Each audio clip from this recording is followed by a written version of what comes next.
Just a few minutes away from getting going. We're just going to let a few folks more from the waiting room into the Zoom here, and as soon as we're ready, we will get going. So just give us a few seconds. In the meantime, if you wouldn't mind, just say hello in the chat room. Let us know who you are, where you're coming from, and say hello to each other, and we'll get going in just a minute.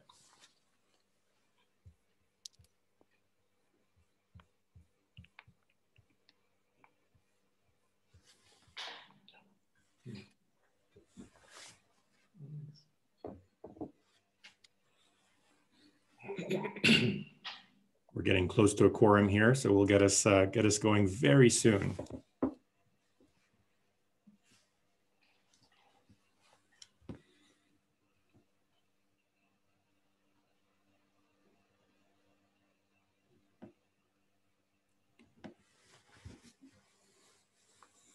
All right, I think we are at a good number, so we're going to get us going here.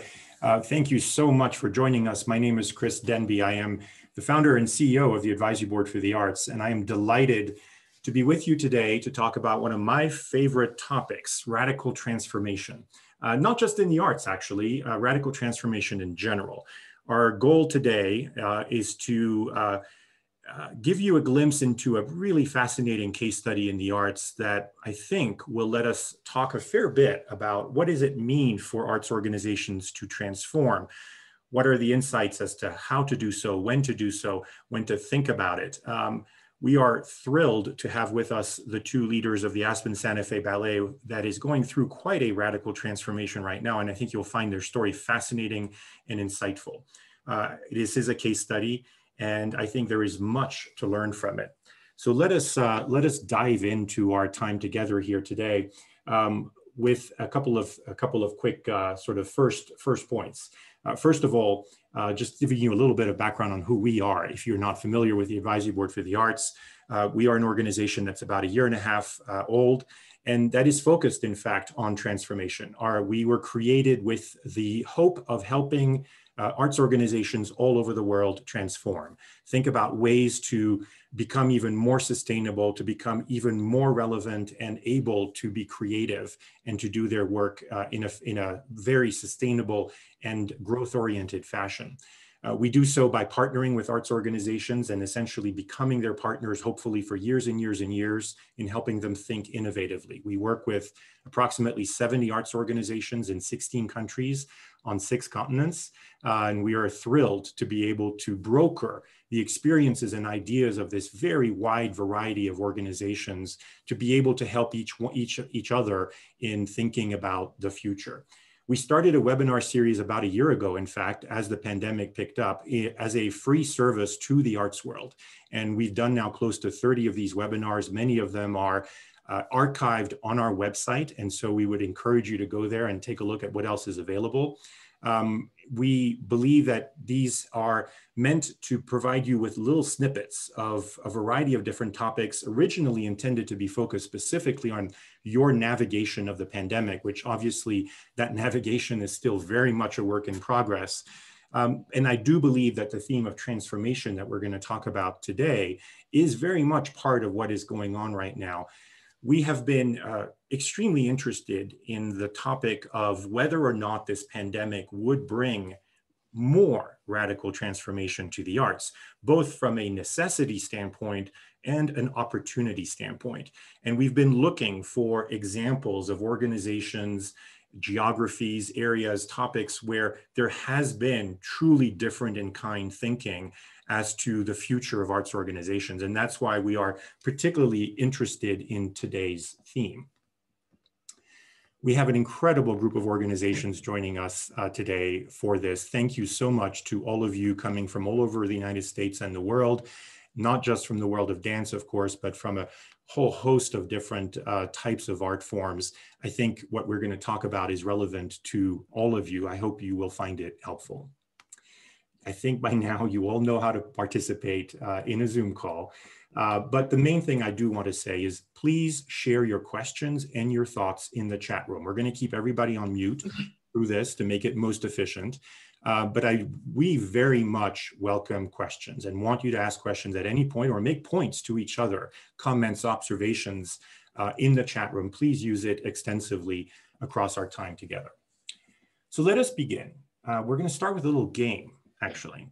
And the game involves you in the chat room. So please be ready to place your answers here. Here's what we're going to ask you. Over the course of history, corporations, the corporate world, have embraced innovation as a tool for success, for growth, for being more effective at what they do. It is a natural part of the corporate credo, essentially, to be constantly reinventing oneself. It is how the most successful companies succeed.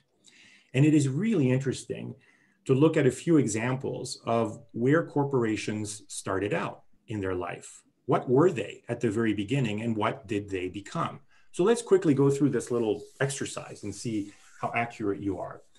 DuPont, the chemical company, very interested in knowing, what do you think they started out as? Did they manufacture playing cards, rubber boots? Were they blacksmiths? Anybody have a guess? Please put it in the chat room. I'd love to know what you think DuPont, the chemical company, started out with at their origin. Anybody have a guess? Rubber boots, gunpowder? D, a lot of people say gunpowder, paint. Let's take a look. They actually started out, many of you were right, as a manufacturer of gunpowder. Gucci started out as a manufacturer of saddles, believe it or not. What about Nintendo? What did they start out as? The big video game company. Anybody have a thought? Some people say playing cards. Any other guesses? Rice cooker, punch cards. In fact, the first answer was correct. Nintendo started out as a manufacturer of playing cards. And that's a very interesting transition over the course of your life cycle. How do you get from, a game company to an electronics company through the vehicle of the thread of their mission? IBM. Anybody have a guess as to what IBM started out as? Punch cards? 2 people say punch cards, 3. In fact, you're absolutely correct.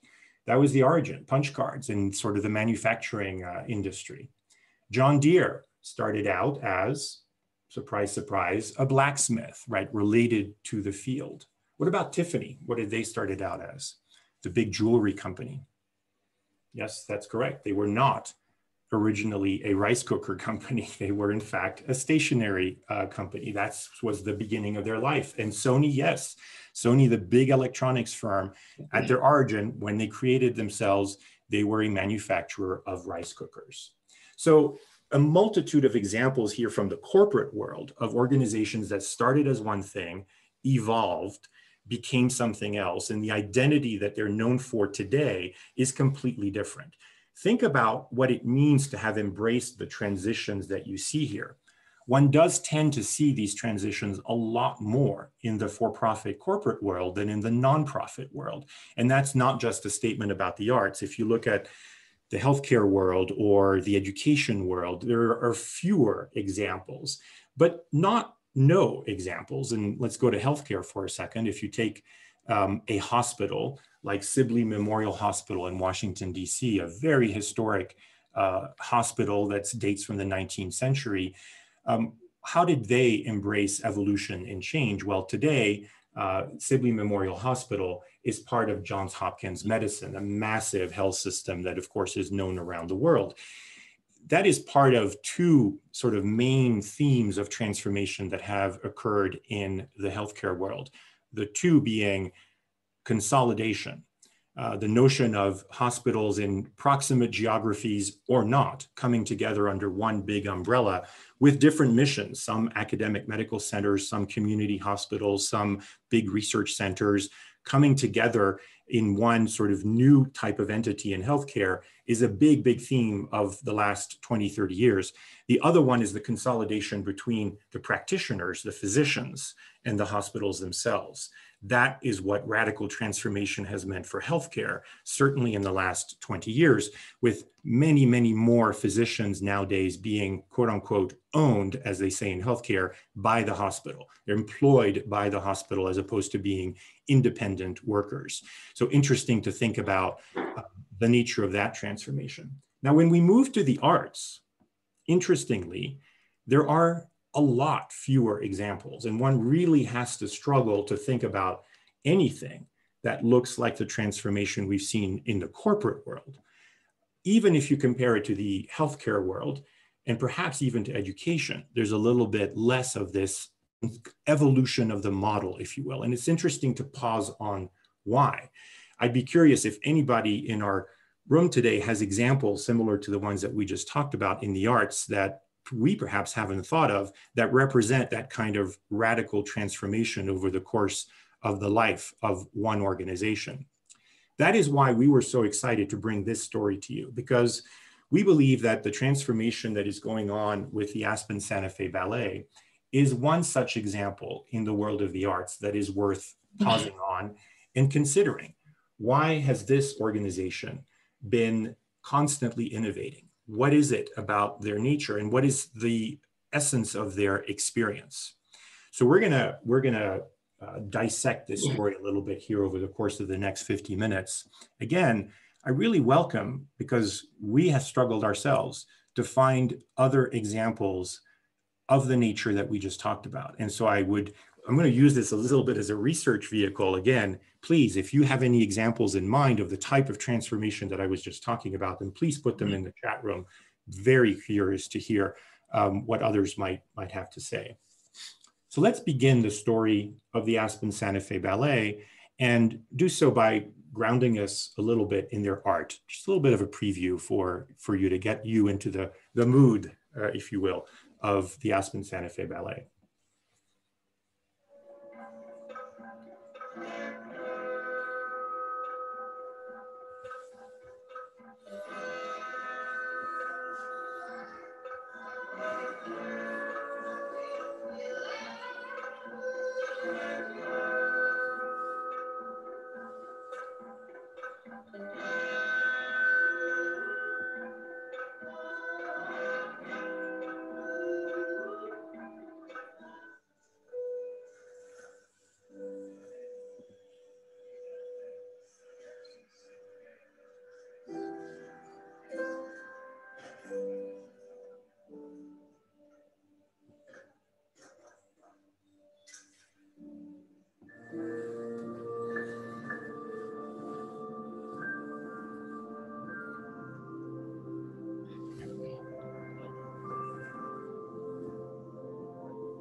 Beautiful.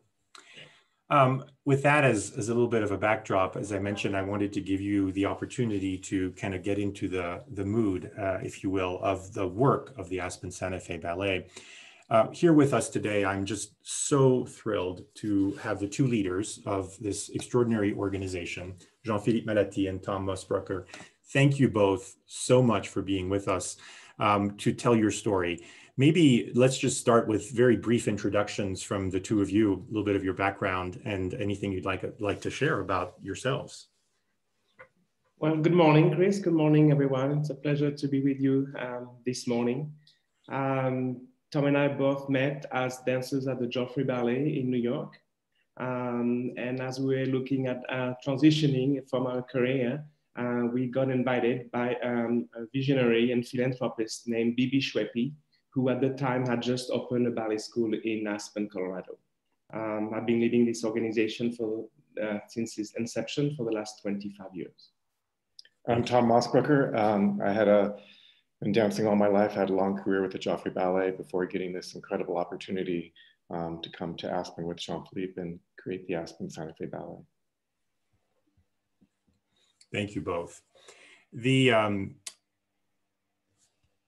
We are here because of a recent announcement about some significant changes to the structure of the organization and evolution towards a new vision of how you will play a role in the world of the arts.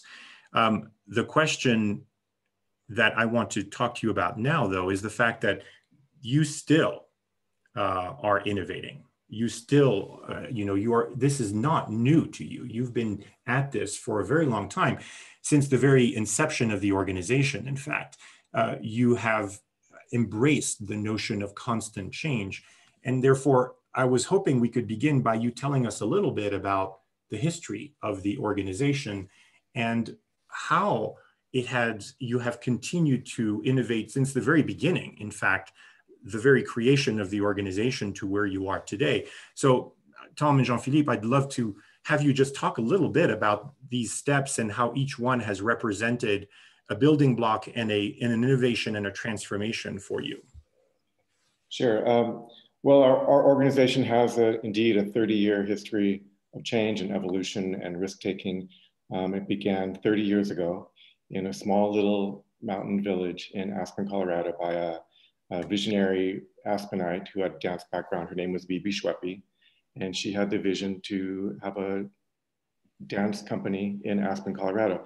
Aspen had a long history of dance presentation, and there was already a great love for dance in that community. So when she started the organization 30 years ago, it was referred to as Aspen Ballet Company, even though it was just a small one-room school in the middle of the Victorian West End village.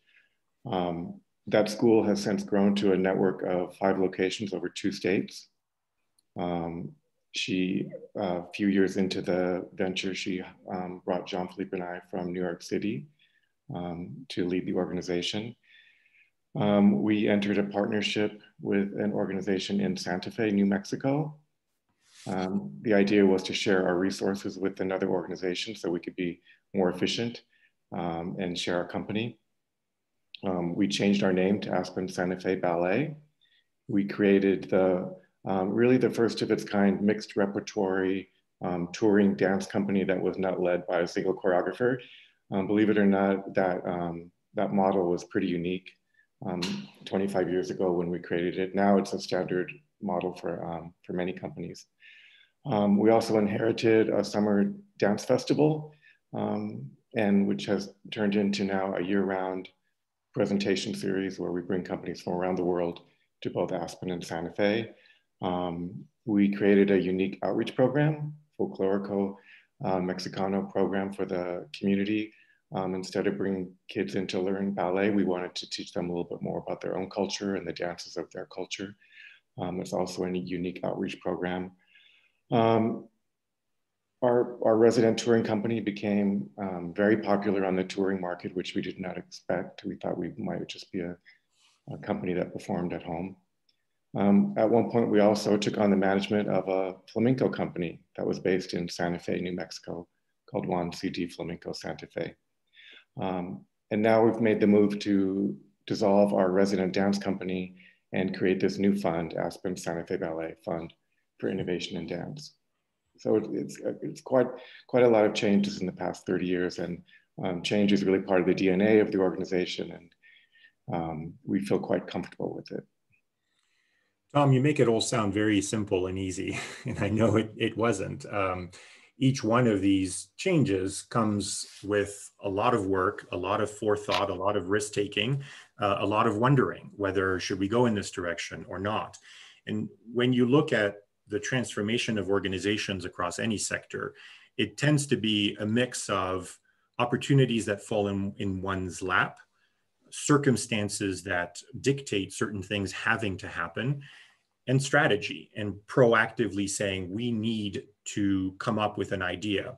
And so I'm curious for you to perhaps comment on how some of the moments that you've just described, where they fell into those different categories of saying, oh, this just happens to present itself, let's go for it, versus, a conscious strategy to go after a particular opportunity or particular transformation. You're right, Chris. It was a combination of those different factors at different time in our history. But the common thread really was always a very pragmatic approach. Sometimes it was as simple as survival, and sometimes it was through the length of growth and sustainability. So for instance, the creation of the Mexican folk dance program was very strategic. We identify a need in our community, kids that didn't have the opportunity to dance. And we reached out to them in something that will make sense and that will be impactful. That was the approach for this. The dance presentation, there was another organization. Aspen has a huge dance history dating back from the 1970s when Ballet West from Salt Lake City was in residence in Aspen for the summers, and then developed into a big summer school and a dance festival. And when that organization sunset, we were asked by the city of Aspen to take on the presenting series. So that was bestowed upon us and not something really we were looking at doing at the time. The partnering with Santa Fe, we seeked. Santa Fe came to the top of the list, but there was many other cities that we had considered. And there was a need for growth. We needed to expand our audience base. We needed to expand the length of the contract for our dancers. We needed to expand our pool, for donation and support. So that was another very strategic one. The managing of another dance company that was purely motivated by passion. We had witnessed an incredible flamenco company, a small struggling company based in Santa Fe, that reminded us of us in the early years, and they were in need of help. And we thought we could make a difference. And so we helped them manage, for a couple of years. We got them to the Joyce Theater, we got them to Jacob's Pillow, they toured the country. And so that was driven really by passion. So depending on when in our history, these were the motivations. Thank you. I think what we're going to all do across this hour together is to listen to you and listen for the lessons, right? What can we learn from the experiences that you went through? One of the ones that strike me as I was listening to you over the last few minutes is a willingness to embrace opportunity, right? A willingness to ask questions and to do things that are not necessarily conventional. The idea of becoming a dual city, dual state organization is daunting. It's scary and complex. And, you for a long time had two boards and that's hard to manage and so on and so forth. Did that give you a lot of pause at the time, the potential complexities that you would be walking into by becoming a two-city organization? How did you think about that? Well, just the idea of Jean-Philippe and I leaving New York City to move out to Aspen, really for the unknown, was an opportunity, but it was quite a leap of faith. So that in itself was daunting. We didn't really know what the organization was going to become. But we had both been with the Joffrey Ballet, so we were familiar with the dual city base that was very popular throughout the 1980s with the Joffrey's residency in LA, which was quite successful for a number of years. We were also familiar with the Cleveland San Jose Ballet. And so we knew the things that could work, and we also knew what the obstacles were and why those models ultimately did not work. And so, yes, there were opportunities there, and yes, there was risk taking, but there was also a thought process behind it, and there was, drawing on experiences. The idea of starting the company was really about trying to do something different, trying to create an environment for dancers that was perhaps more collaborative and more nurturing than what we had had. And so it's really a mix of all of those things. Chris, we're really fortunate that we were giving a blank slate, and that was really the motivation for Tom and I to start this new venture. Is the fact that there was no institution, there was no history, there was no expectations. And so from day one, that gives us great freedom to think in different ways. Tom is also not a choreographer. So the mean for the company was not to, create work necessarily by him. And so that gives us a different type of focus on how can we create a different model for a dance company? How can we sustain a dance company of this caliber in a very small town? It has not been done anywhere else. As for those of you who don't know, Aspen is a community of about 6,000 people year round, and that could swell to maybe 12, in the peak season. And so a lot of it is really the essence of what we've always looked is kind of this, pioneering spirit in the West and honoring that, that thinking in a way. And also 25 years ago, ignorance was bliss for sure. And now we know maybe too much. And that's what is driving a lot of our decisions currently.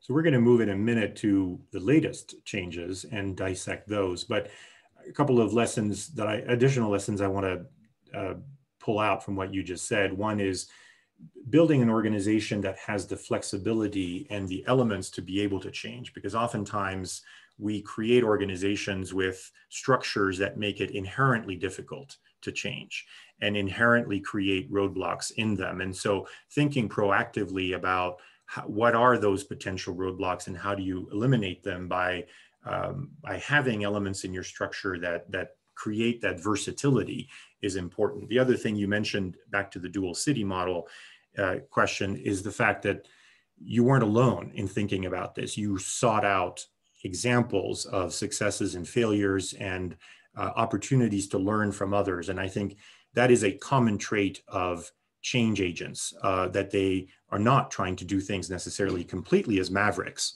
but that they do in fact look and analyze other examples that are out there potentially for inspiration or for details as to what to do and not to do. There's an interesting question in here that I wanted to pass along before we move on, which is many of the dual city models that you talked about ended up not succeeding. Yours did for a very long time. What do you think made a difference? What perhaps were the ingredients of your success compared to potentially the failure of other dual city models, if you have any insight into that? Chris, you're right. It's interesting for me to hear sometimes that Aspen Santa Fe Ballet is, so innovative, because we know that in very few examples, we were the first. We actually were almost never the first ones to do something. But we studied and we've learned for other experiences. And so when we considered, merging with Santa Fe, we right away, I remember, flew to Cleveland and met with Dennis Nahat, who was the director of the Cleveland San Jose Ballet. And he was very generous in sharing the pitfall of what had gone wrong with the organization. Tom and I were also in the Joffrey Ballet when they had a bi-coastal residency between New York and Los Angeles. So we knew what to avoid. We looked at a very strategic geographic location where it would not be too expensive to commute between the two cities. That was one of the pitfalls between the Joffrey and Cleveland, San Jose. Those were long distances and a lot of planes, and we could drive to Santa Fe easily. We also look at the market. New Mexico didn't have a professional dance company in the entire state. We also looked at the culture and the similarity between our audiences in Aspen and in Santa Fe. We were warned by the Cleveland San Jose that Cleveland wanted a more traditional Swan Lake repertoire, and California was much more innovative and wanted something else, and the company could not be both.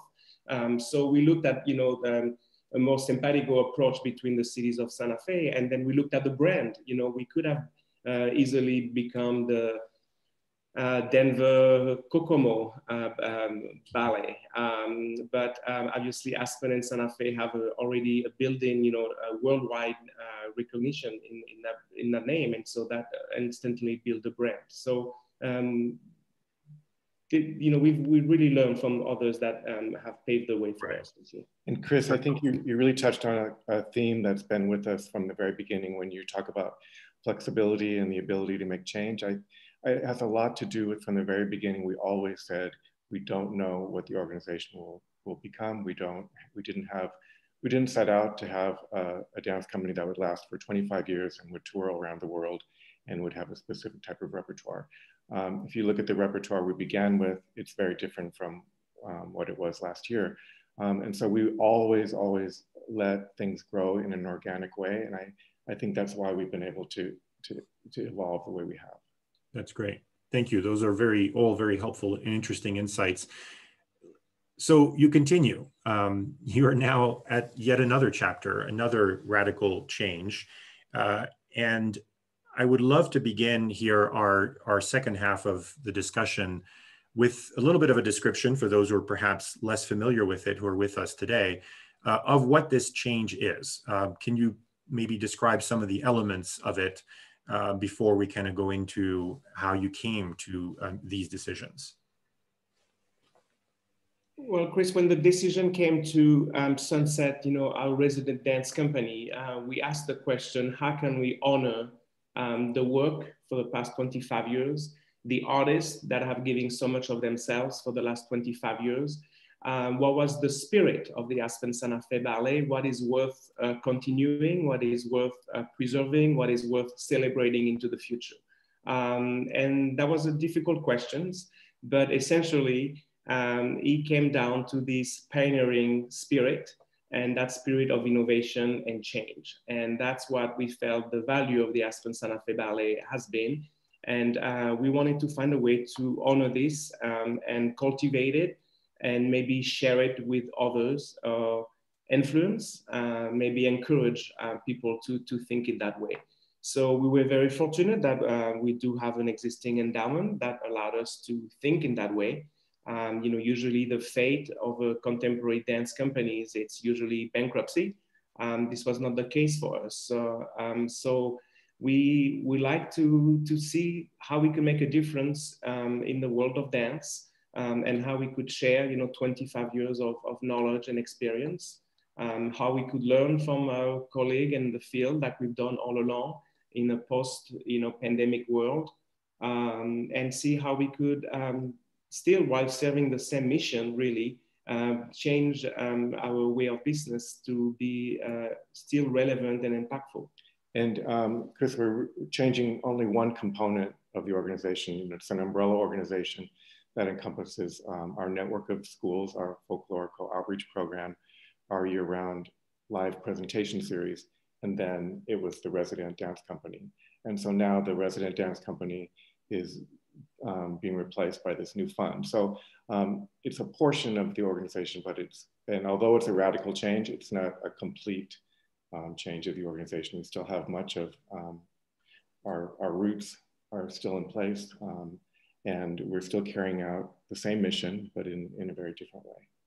We'll come back to this very important theme of carrying out the same mission, but in a different way, hopefully in a few minutes. But again, before we move on, perhaps describe to us a little bit your vision for the Fund for Innovation, because it has the word innovation in it, and we've been talking about transformation. So curious for you to describe to our audience here a little bit what your objective is for this particular Fund for Innovation. Much like when we began our dance company, we want to listen and learn. We want to see where the state of the dance field is post-COVID. We want to see where we can be most impactful. So I think if you ask us that question in 5 years, we'll have a more concrete answer. But right now, we really, again, want to let things go organically. But as we were thinking about the fund, we thought of ways that we could do similar things that we were doing with the company, but in the field at large. We could still commission work, we could still nurture choreographers, we could still have premieres in our hometowns, and perhaps we could help companies that were similar to ours be more successful. Perhaps we could help them create more efficient touring models. A lot of things are just ideas for now, but they come from that sort of a background. Mm-hmm. So let's talk a little bit about some of the elements here, and just chat and take questions from the group. And again, I really encourage all of you to ask us questions in the chat room, and we'll do the best job possible of answering them. Let's talk about mission, because the one constant through all this transformation, through all this change, has been a sense of wanting to have an impact, wanting to fulfill a certain mission. So tell me a little bit about how this evolution in your mind is going to dovetail with that, and potentially, not to put words in your mouth, but increase, in fact, the impact that you are having and the success at achieving your mission. Chris, earlier on, you mentioned about, fear and risk taking. Really, the only the main fear we had, when starting this, was the fear to be bogged down by an infrastructure that would not allow us the freedom. The concern of being bogged down by a mission statement that is too narrow and doesn't allow for flexibility and change. And so our mission statement is very broad. It's basically upholding the highest standard of artistic excellence in performance, education, and outreach. And Aspen Santa Fe Ballet will cultivate and enhance the understanding and appreciation of dance. And so there's many ways that we could serve our mission. And our community has seen the growth and the change, through the organization, through its offerings and programs, but still remaining very true to our mission. So we've also always knew who we were and who we could become. And that's always a question that we've asked ourselves, even during this process. It's really a great sense of identity, knowing who we are, what we can do, our challenges, and what we could be doing. And we've always, focused on this. And all along, we knew what our core program were. And even though the Aspen Santa Fe Ballet Company was really in the national spotlight, we knew that our education program at home were really the core of the organization. The presenting series, if you will, was our edge. And now in this crisis, we realize that our edge, the presenting series, will be a better solution to recovery and a quicker way for us to recover. And so we decided to retire the dance company and put more emphasis on the edge. That was, the presenting organization, keeping true to our core, which are, our schools. And now this new edge experimental will be this fund for innovation for dance. And we're gonna start it like we did the dance company, very small and unassuming, and see where it takes us.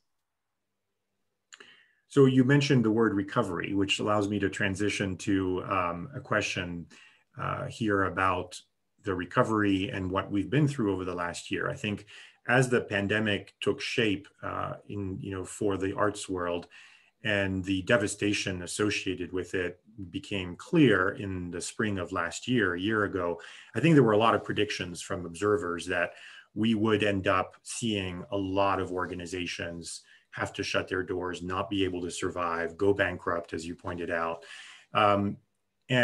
or be forced to make changes that they didn't want to make. I think in the case of the Aspen Santa Fe Ballet, there's a lot of curiosity around how much did the pandemic, in fact, influence the changes that you ultimately announced? Was that what drove it, or were there other factors? And how did the pandemic play into your thinking about transformation? All the above. All the above. Obviously, we always had a culture of change. And every time over the years that we face challenges, and we all have, as you guys know, we looked at change for the answer. That's a process that was ongoing, that was not new, that was not established, after the pandemic broke out. The pandemic for sure played the role of an accelerator. And in time of crisis, Chris, you have to know what things are the most vulnerable and what things you could defend. And we felt that our dance company was the most vulnerable. It was challenging even pre-pandemic. We knew of those, sustainability challenges and issues. We knew of the changing, touring landscape. We knew of the escalating cost of doing business in Aspen. We knew of the challenge of attracting world-class dancers and the expense of living, in a very expensive, ski resort. We were very aware of those challenges. The pandemic really, served as an accelerator. It's this is often the case in a time of crisis. But we made the choice really to get ahead of the disruption. We didn't spend much time trying to fix it and put a Band-Aid. We did that, of course, like everybody. We were hopeful at the very beginning, and we had, contingency plans. But as soon as we realized that this was here to last a little bit longer than we had hoped, we fast forward and we say, how can we position ourselves for a recovery? Let's not look at surviving, but how can we thrive, post-pandemic? So those are the questions that we ask ourselves. And we also wanted to come up with a response to such a disruption that was appropriate. And this is probably the greatest, disruption that we're all going to face, hopefully, in our lifetime. And we felt that we needed to come up with an appropriate change and response, and the status quo for us was not an option. Thank you. I think a lot of organizations, at least we've observed in the arts, set upon the path of transforming or of thinking innovatively and out of the box, but then very quickly hit roadblocks, inevitable roadblocks. And I'm curious, as you began to formulate a vision for where you wanted to take this organization, what roadblocks did you face and how did you overcome them, from the very small to the perhaps larger ones? It's interesting when we began, the reason we know that who we are as an organization is because we've done a lot of self-reflection over the past many years. Our board has always been very interested in looking at our strengths. What are our strengths? What are our weaknesses? Where are we going in the future? Where are we now? It's never really been where were we, but it's always been about where will we be 5 years from now, 10 years from now. And so we're lucky to have already done a lot of that work. And so, we had done market analysis, we had done studies, we had done SWOT analysis, things like that. And so a lot of the obstacles we already talked about. We knew what the roadblocks were going to be. We knew what the struggles we were already having with the resident dance company, as Jean-Philippe mentioned a minute ago. We knew what those struggles were, and imagining what those would become post-pandemic in an environment that we still don't know what it's going to look like. That's when we realized that we really needed to make a more radical change. We also based our decision-making in the experiences. Out of all our changes and evolution over the last 30 years, some of them were not that successful. We didn't go into the details, but we experienced our fair share of failure as well. So we knew that change has to be done in very small increments. We knew that you had to experience first with kind of an edge product and retain your core and your mission. So a lot of the decisions that we made were informed. What was the biggest obstacle in this particular example for us is the not knowing what the post-pandemic world will be. And a lot of the decision had to be made in the dark. And that was very difficult for us because we love data, we are driven by data. Not a lot of things were left to luck in the last 30 years. And so for not knowing for us and have our data worth nothing was really the most difficult things to do. And we also were dealing, with people and consequences, to this decision. So the timing was difficult. We fought as long as possible to hold on and keep the company. We were on the eve of our 25th anniversary tour. We were going to 20 cities this year in celebration. And so we really, fought with everything we had to save that tour. And then when this, fell apart, we had to look at what was next. We also wanted to let our dancers know as soon as we could, so they would not miss the audition season and the chance of, finding an employment somewhere else. So we didn't want to wait too long before making that decision. So those were the roadblocks, I think, that were the most challenging. Yeah, I think it was really like everyone who's dealing with this crisis, we felt like we were, driving, 80 miles an hour full speed ahead in the complete darkness. We really had no idea what the future held, and we just realized we had to make, these changes. It was very complex. There were many, many different aspects to it, but in the end, the best thing to do was to make the change. But Chris, if we had done a feasibility study 30 years ago about starting a ballet company in Aspen, Colorado, the consultant probably would have said you're out of your mind. So we also knew that, and in some dark days, that gave us also some confidence. Were you tempted to wait? were you tempted to say, well, wait a minute, we're still right in the middle of this. We don't know where things are going to go. Let's wait another year. I think that you have to get ahead of the disruption, and you have to be able to anticipate and be ready for the recovery. We want to take the next few months to get ready. We have a lot of learning to do. We have a lot of learning to do about philanthropy. We have a lot of learning to do about the challenges that are ahead of us. And so in order for us to be prepared when hopefully this pandemic is over, we have a lot of work to do, and we need time. And we didn't want to be reactive. And come up with solution, post-pandemic.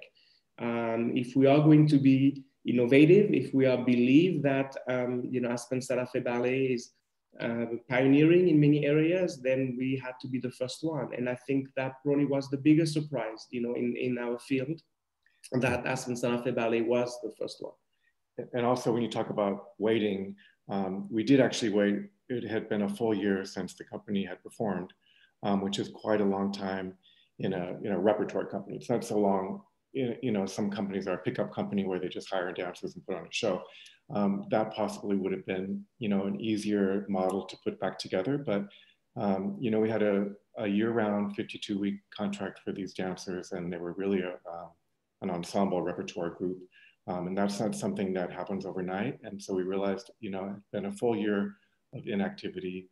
And we were looking at, with all of our summer dates canceled, everything canceled coming up, we were looking at a 2-year hiatus. And that became insurmountable to think that we would be able to start over and come back to the same artistic level that we had. Right. There's a question here, and I encourage people in the last 10 minutes we have together to place your questions in the chat room. We'll try to get to them as much as possible. Was your board supportive? Obviously one of the key questions when you're going through major change is the relationship between the leadership and the board, and how aligned the thinking is. Can you speak a little bit to that?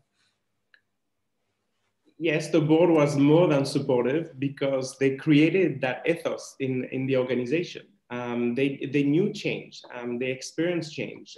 So it was not really a decision. It was just almost business as usual for us. They also were very well aware of the challenges and the sustainability issues that we had pre-pandemic. We never sugarcoated, our challenges and our issues. They knew what they were. So there was no pretension there. They also knew what the company was. They traveled with us. They toured with us. They knew the challenges of touring. They knew our competition. We bring a lot of other dance companies to Aspen and Santa Fe. So they had seen other dance companies model performances, style, challenges as well. So we didn't have to really gain support. It was a lot of work. After 25 years, I've been so inspired by the work that board and especially a strategic planning task force has done. It was really an inspiration of the way they worked. Long-term and short-term and under pressure. But it was not really about convincing anybody. It was really, Tom said before, it was in our DNA as an organization, and we didn't have to do a lot of convincing. Can you speak a little bit to any process points? Like, how did you do this? Did you work with external organizations? Did you use particular tools or frameworks? How did you organize the work of the path you had to travel to get to this point? Yes, our strategic planning task force has been established about 5 years ago, so way pre-pandemic, in the heydays, in very successful time. And they were meeting, once a year, twice a year, but always addressing, sensitive issues. And so by the time the pandemic hit, we had done SWOT analysis. We had brought your colleague at TRG Arts to do a market analysis. We brought a consultant to lead our strategic planning task force. We had learned from our lessons of change, in the past. We had lived and learned from our, failures. So by the time the pandemic hit, the strategic planning task force kind of took the role of the crisis management team but a lot of work were done already. They had discussed, all the taboos that we had discussed, succession versus evolution. We have discussed timing, and so they were as ready really as we could have been, to face this pandemic. And we ask ourselves what really guided the process. Is that we ask ourselves hard questions. How can we best recover? How can we remain relevant? What will an 18 months or 2 year, shutdown of our industry? What new challenge will arise after this? So we look forward very quickly. That's great. So we're going to near the conclusion here. I have a couple of more questions. What has been the reaction? I mean, the announcement here came out maybe a couple of weeks ago or so, or a little bit more. How have the local community, your stakeholders, and your peers, perhaps across the industry, what have you heard from them? Similar to what we heard from our board, we received a tremendous amount of support, really from the field. We've gotten, inundated with emails and calls and really showing their support for what we're doing. And also locally, I think we have a sense of, for our stakeholders, of almost a sense of relief, that we are going to be able to continue moving forward. We are going to have dance in Aspen. We are going to have a vibrant organization. And so, of course, the long term remains to be seen, if we'll still have the kind of support that we had. But really, from the initial reaction, it's been very positive. And the response from the field was, heartwarming. Of course, a lot of people will miss the company on stage, will miss the performance, will miss the contribution that we've made, to the field on an artistic level. But if they knew the organization and knew us, nobody was surprised about this transition, and nobody was surprised about the timing of it. Everybody knew that Aspen Santa Fe Ballet was an organization on the move. Status quo for us did not feel right. We are a dance organization. A movement is part of who we are, and not be able to move or make decisions for the last year has been excruciating. So not a lot of surprise. It was interesting to see that. And it was funny because we always talk about, you have to move forward, you have to look forward. Even when we had our 10th anniversary, we didn't do a retrospective, we looked forward. So we always would say that to each other, and we kind of said that within the board. But when we heard patrons saying that and people in the field, we knew that was a good thing, that we had conveyed that, beyond just our inner organization. A question from the room. In this day and age where our global focus as an industry on diversity, equity, inclusion is so important, how, if at all, did that play into your thinking, the notion of thinking about inclusivity and the target, if you will, of Aspen Santa Fe Ballet? How did that play into it, if at all?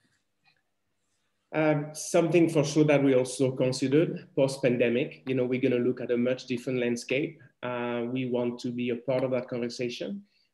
We could stand on our track record. We are the first dance company to have a Mexican outreach folk dance program, because that was the need of our community. We've been always very proud to have a very diverse organization and dancers on stage as well. A diverse offering of choreographies and style.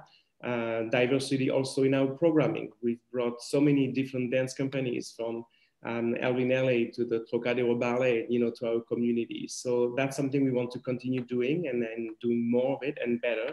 And we feel that we could maybe respond quicker and better without having the dance company and having this fund to inspire and initiate change. Thank you. Still a few minutes if folks have other questions to ask, but I'm gonna ask the hardest question of all, and I know it's the hardest because oftentimes the most innovative companies, organizations, wherever they might be, don't really recognize themselves as necessarily being that, and it's hard to look at yourself and to say, okay, this is what we did that made it successful or that made it innovative. But I'm going to ask the question anyway. What advice would you have for other arts organizations here and beyond who kind of inherently say, yes, we need to be thinking more out of the box. We at least need to consider more ideas. We need to think, you know, the way the Aspen Santa Fe Ballet has for 25 years. What advice might you have for them? I think we referred to it at the beginning of the conversation, Chris, is that don't limit yourself with a narrow mission and a narrow vision. That's key. I see a lot of mission statements that are so detailed and so narrow that it doesn't really give a lot of room for the organization to breathe, you know. I will also say that for us, it was not a case of either or. Sunsetting the dance company didn't mean giving up on live performances for our community. As soon as it's safe to do so, we will present and bring, you know, world-class dance companies to Aspen. It won't be through our own dance company, it won't be our own artistic vision, but it will still be great dance performances. So see how many ways can you serve the same mission. Also that concept of, you know, the core and the edge, it's something that is worth experimenting with and start small. You know, we did not become a fund overnight. We managed another dance company. We merged within different cities. All those steps led us to make an easier decision, you know, 25 years later. So experiment with small changes like this, I would say. Tom, any thoughts from you? You know, we've always looked at not just how will we survive, but how will we thrive. And so I think we did that in the pandemic. Certainly we didn't just look how we're going to get through the next few months, but it was more like what's down the road and how can we be most relevant? How can we stay relevant? That's terrific. Well, I want to thank you both for joining us today and for sharing your remarkable story of constant change, innovation, embracing the evolution of the industry, the courage you have displayed through all of this, and the embracing of sort of the future looking and the growth. So I want to just say, I want to share a couple of final slides here for the group, but want to just tell you how much we are excited about your future and look forward very much to seeing what you accomplish across these next few years. Thank you, Chris, and thank you to you and ABA for being a thought partner, you know, through this process. It meant a lot to me to be able to share some of those ideas with you today and also in the months leading up to the decision. So thank you. Well, it's been a pleasure. And for anyone who is interested, we will be, we have recorded this session. It will be made available. You will all receive our newsletter on Tuesday of next week, which will include a summary of this discussion as well as the actual recording. Feel free to send it around to whoever you'd like. Again, these are public sessions. We would love your feedback. We're going to put up a quick poll to get your thoughts here on this particular webinar. Feel free to take that in a second. But thank you. Thank you to all of you for coming to this webinar. We hope it's been useful, inspiring, and interesting. We look forward to sending you invitations to our forthcoming ones. And we keep looking for interesting topics. If you have ideas of things that you would like to have us cover, please let us know. But Jean-Philippe and Tom, again, thank you so much. It's been a real pleasure to have you here. Thank you again. Goodbye, everybody.